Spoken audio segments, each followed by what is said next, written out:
താരൻ കാരണം ഒരിക്കലെങ്കിലും നിങ്ങൾ ബുദ്ധിമുട്ടേണ്ടി വന്നിട്ടില്ലേ? ഇത് പൂർണ്ണമായും മാറുമോ? നമുക്ക് നോക്കാം. Hi, I M doctor Neethu Jacob, consultant dermatologist and cosmetologist. താരൻ എന്ന് പറയുന്നത് ശരിക്കും ഒരു രോഗമല്ല, ഒരു കണ്ടീഷനാണ്. നമ്മുടെ സ്കിൻ ടൈപ്പ് കൊണ്ടുള്ള ഒരു കണ്ടീഷൻ. ഇതിൻ്റെ കാരണം എന്താണെന്ന് നോക്കാം. കൗമാരപ്രായത്തിൽ നമ്മുടെ സെബേഷ്യസ് ഗ്ലാൻഡ്സ് അഥവാ ഓയിൽ ഉൽപ്പാദിപ്പിക്കുന്ന ഗ്രന്ഥികൾ ആക്റ്റീവ് ആകുമ്പോൾ ഓയിൽ പ്രൊഡക്ഷൻ കൂടുന്നു. അപ്പോൾ അവിടെ മലസേസി എന്ന് പറഞ്ഞ ഫംഗസ് വളരുന്നു.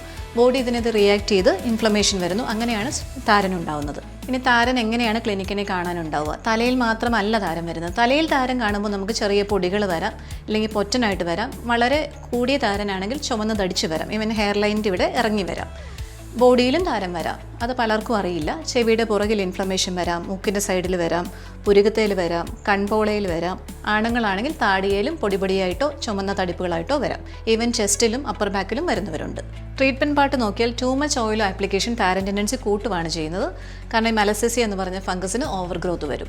പിന്നെ അതുപോലെ കൊമേഴ്ഷ്യലി അവൈലബിൾ ഷാംപൂസ് യൂസ് ചെയ്യുന്നതിൽ നല്ലത് നമ്മുടെ താരൻ്റെ ടൈപ്പ് മനസ്സിലാക്കി ഏത് ടൈപ്പ് ഓഫ് ഷാംപൂ ആണ് ഡെർമറ്റോളജിസ്റ്റിനെ മീറ്റ് ചെയ്ത ശേഷം മാത്രം ഉപയോഗിക്കുക. ഷാംപൂ മാത്രമല്ല, നിങ്ങളുടെ താരൻ്റെ ടൈപ്പ് അനുസരിച്ച് വേറെ എന്തൊക്കെ ട്രീറ്റ്മെൻറ്റ് ഓപ്ഷൻസ് ആണ് വേണ്ടതെന്ന് ഡോക്ടർ പറഞ്ഞു തരും. ഡാൻഡ്രഫ് ഒരു വൺ ടൈം ട്രീറ്റ്മെൻറ്റ് അല്ല. നിങ്ങൾക്ക് പറ്റിയ ഷാംപൂ ഡോക്ടറിൻ്റെ നിർദ്ദേശപ്രകാരം കണ്ടിന്യൂ ചെയ്യേണ്ടതാണ്.